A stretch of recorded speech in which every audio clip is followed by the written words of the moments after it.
Okay. जसं आपलं लास्टला डिस्कशन झालेलं होतं लास्ट लेक्चरला, की जो काही आपण सिलेबस बघितला होता तो आपण परत फर्स्ट चॅप्टर पासून एक रिवाइज करणार आहे.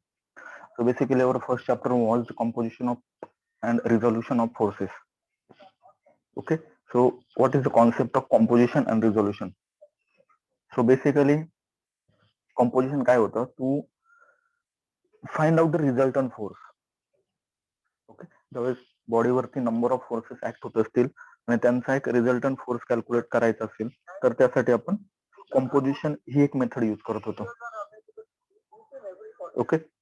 तर यामध्ये आपण काय केलं होतं की जे काही फोर्स होते ते फोर्स सपोज एक कॉन्करंट फोर्स सिस्टीम कन्सिडर केली असतील तर त्या कॉन्करंट फोर्स सिस्टीम मध्ये ज्यावेळेस बॉडीवरती number of either pull type और push type forces are acted, then we have to resolve each force into two categories so that we can find out its horizontal and vertical component. Okay. एक horizontal आणि एक vertical component आपण त्याचा calculate केला होता की त्यावरनं मी ह्या total बॉडीवरती म्हणजे बॉडीवरती जे काही 5, 6, 7 फोर्स ऍक्ट होते असतील त्या सर्व फोर्सेसचा एक कॉमन रिझल्टंट फोर्स कॅल्क्युलेट केला होता. So by using our formulation that is R is equal to under root of summation fx square plus summation fy square. Okay. आणि त्यानंतर त्या सर्व फोर्स सिस्टीमचा जो काही रिझल्टंट कॅल्क्युलेट केला त्या रिझल्टंटचा एक लोकेशन पॉइंट आपण जस्टिफाय किंवा कॅल्क्युलेट केला होता. सपोज जी काय तुमची फोर्स सिस्टीम होती त्या फोर्स सिस्टीमचा तुम्ही रिझल्टंट कॅल्क्युलेट केलं असेल ते 5 किंवा 10 न्यूटन तर त्याचा रिझल्टंट आणि त्यानंतर आपण त्याचा अँगल कॅल्क्युलेट केला होता, मीन्स त्याची पोझिशन फिक्स केलेली होती इन पर्टिक्युलर क्वाड्रंट.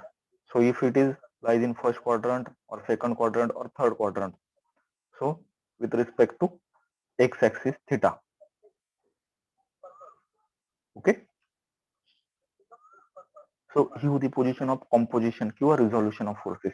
आता कॉम्पोजिशन झालं तर रिझोल्युशन मध्ये आपण काय करतो, जो काही तुम्हाला सांगितलं कॉम्पोजिशन मध्ये आपण काय करतो, फोर्स सिस्टमचा रिझल्टंट कॅल्क्युलेट करतो. रिझोल्युशन मध्ये काय केलं, एक फोर्स आपण 2 कॅटेगरीमध्ये रिझॉल्व्ह केला. आता तो रिझॉल्व्ह का केला त्याची आपल्याला एक हिस्ट्री होती की जे काही इन्क्लाइन फोर्सेसचं कॅल्क्युलेशन होतं ते इन्क्लाइन फोर्सचं कॅल्क्युलेशन हे तुमच्या मेकॅनिक्स मध्ये होत नाही.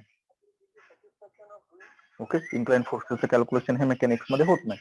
त्यासाठी आपण सर्व जे काही इन्क्लाइन फोर्स होते ते इन्क्लाइन फोर्स हे 2 कॅटेगरीमध्ये रिझॉल्व्ह केलेले होते. इन्क्लाइन फोर्स हे 2 कॅटेगरीमध्ये रिझॉल्व्ह केलेले होते.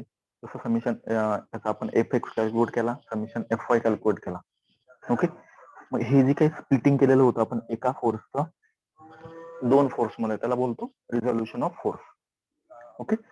या सर्वांच्या आधी आपण एक बेसिक एजेंडा किंवा बेसिक एक एजंट बघितला होता फोर्स, की जो एक असा एजंट असतो की एखाद्या बॉडीला तो पुश टाइप मध्ये मूव्ह करू शकतो किंवा पुल टाइप मध्ये तो मुवमेंट देऊ शकतो. ओके. सो आपण त्याचे काही एक्झाम्पल बघितलेले होते.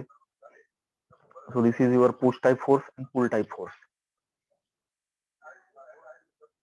Okay, so force is the agent which produce or tends to produce or destroy or tends to destroy. Okay, the motion तो मोशन प्रोड्यूस करतो किंवा मोशन रेजिस्ट करतो. ओके. असा एखादा एजंट असेल त्याला आपण फोर्स हे कन्सिडर करत असतो. So this is the example of force.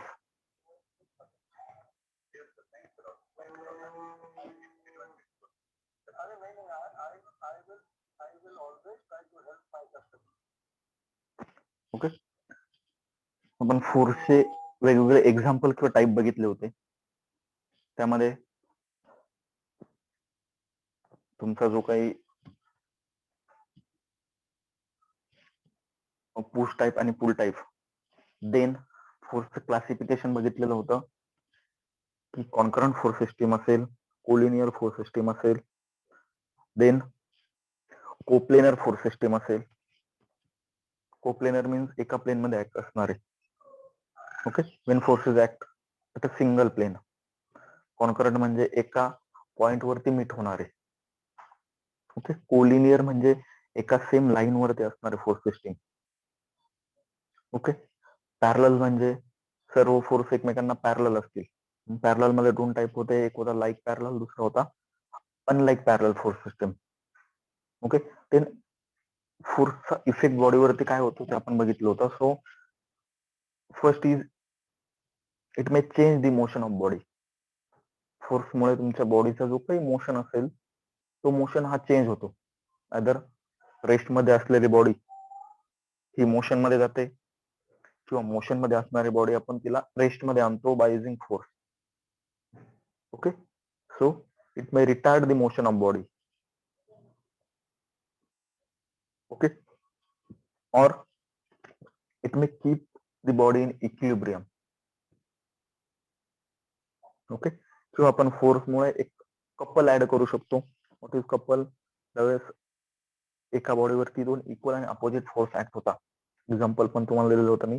Water tap, आपण नळ जो चालू करतो त्यावरती जर बघितलं असेल तर दोन इक्वल आणि अपोजिट फोर्स आपण देतो, त्यामुळे ते टॅब हा ओपन होतो. ओके, दोन इक्वल आणि अपोजिट फोर्समुळे टॅब ओपन होतो.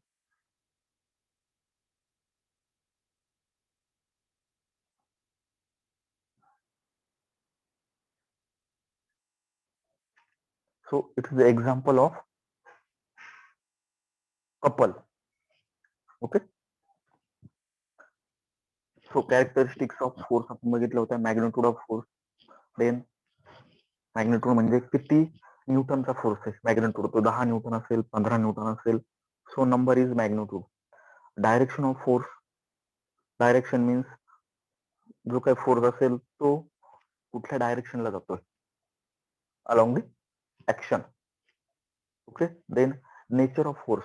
अदर तो पुश टाईपचा आहे की पुल टाईपचा आहे. Clear? Then the point at which the force act on a body. कुठल्या पॉइंट सोबत तुमचा जो काही फोर्स असेल तो बॉडीवरती ऍक्ट होतो. त्यासाठी आपण एक लॉ पण बघितला होता, law of transmissibility of force. तो लॉ काय सांगतो, जो काही फोर्स तुमच्या बॉडीवरती ऍक्ट होत असतो तर त्या फोर्सचा मॅग्निट्यूड हा त्या फोर्सच्या लाईन ऑफ ऍक्शन मध्ये कॉन्स्टंट असतो. Okay, throughout the body. बॉडीमधून जसा तो सेम लाईन ऑफ ऍक्शनने जातो, त्या सेम लाईन ऑफ ऍक्शनने तुमच्या फोर्सचा मॅग्निट्यूड हा कॉन्स्टंट असतो. Okay,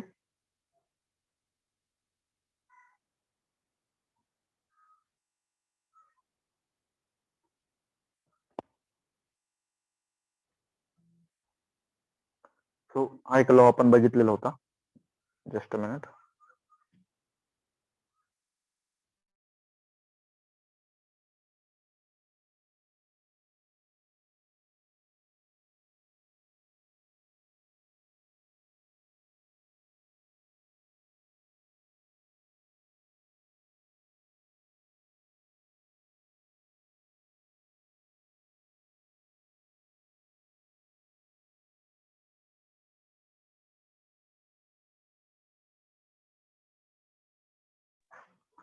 so this was a law of transmissibility of force, की जो तुमचा सांगत होता की if a body act at a point on a rigid body, it may also consider to act at any other point on its line of action, provide this point as a rigid connected with the body. Okay, it means बॉडीवरती ज्यावेळेस force act होतो तो force हा same मॅग्निट्यूडने same line of action मध्ये act होणार. Okay, या type मध्ये. तर बॉडीवरती फोर्स ऍक्ट झाला कुठल्या पॉइंट मध्ये, हा जो काही फोर्स होता तो पीए होता, या ए पॉइंटला फोर्स ऍक्ट झाला. तुमचा लॉ ऑफ ट्रान्समिसिबिलिटी काय सांगतो की ह्या फोर्सची जी काही लाईन ऑफ ऍक्शन आहे, म्हणजे ही जशी बॉडीमध्ये डॉटेड लाईन दाखवली आहे, बॉडीच्या बाहेर परत सॉलिडने blue कलरने.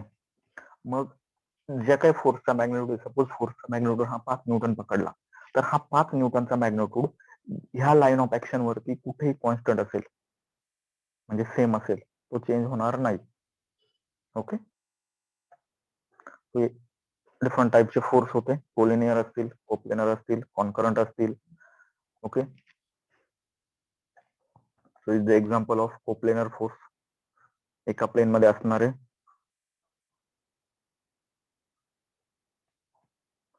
Okay, is the collinear. त्याची लाईन ऑफ ऍक्शन जर बघितली सर्व एकाच लाईन मध्ये F1 F2 F3. Okay, it's the concurrent force system. एका पॉइंट वरती मीट होणार आहे और एका पॉइंट मधनं बाहेर जाणार आहे. Okay, so it's a coplanar parallel force system. सर्व फोर्स एकमेकांना पॅरलल आहे. इथे जर बघितलं अगेन W1 W2 W3 आणि RA RB रिएक्शन हे सर्व एकमेकांना parallel. So it's under the category of coplanar parallel force system. Okay, then non coplanar जे एका प्लेन मध्ये नसणारे. इथे जर बघितलं फक्त वाय आणि एक्स प्लेन होता. वाय आणि एक्स प्लेन म्हणजे एकाच प्लेन वरती होता तो. ही 3 डायमेन्शन बॉडी झाली. तुम्हाला एक्झाम्पल दिलं होतं, तुम्ही ज्या रूम मध्ये आता बसलेला असाल तर एका कॉर्नरवरून एक फोर्स स्टार्ट झाला, तो दुसऱ्या कॉर्नर पर्यंत गेला तुमच्या रूम मधनं. म्हणजे काय झाला, हा 3ही डायमेन्शन मध्ये गेला तो, म्हणून त्याला बोलता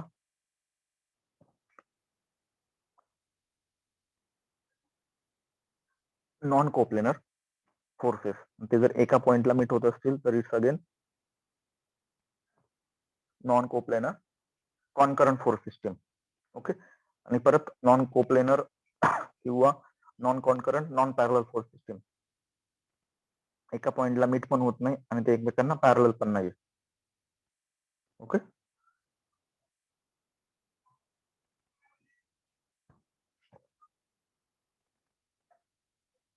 so it's example of parallel. First one like parallel, दोघे एका साईडला. अनलाईक पॅरलल, डायमेन्शन किंवा मॅग्नेट्यूड सेम असेल, फक्त डायरेक्शन वेगळी असेल. 5 किलोन्यूटनचा फोर्स हा बॉडीवरती ऍक्ट होतोय, बट तो डिफरंट डायमेन्शनला किंवा डिफरंट डायरेक्शनला आणि एकमेकांना पॅरलल. सो ते झाले तुमचे unlike parallel force system. Okay, resultant आपण कॅल्क्युलेट केलेला होता. नंतर रिझोल्युशनची मेथड बघितली होती. एक अनालिटिकल होती, दुसरी ग्राफिकल मेथड होती. अनालिटिकल मध्ये आपण काय करत होतो की जे काही फोर्स असतील ते 2 कॅटेगरीमध्ये रिझॉल्व्ह केले. तसं summation Fx summation Fy calculate केला.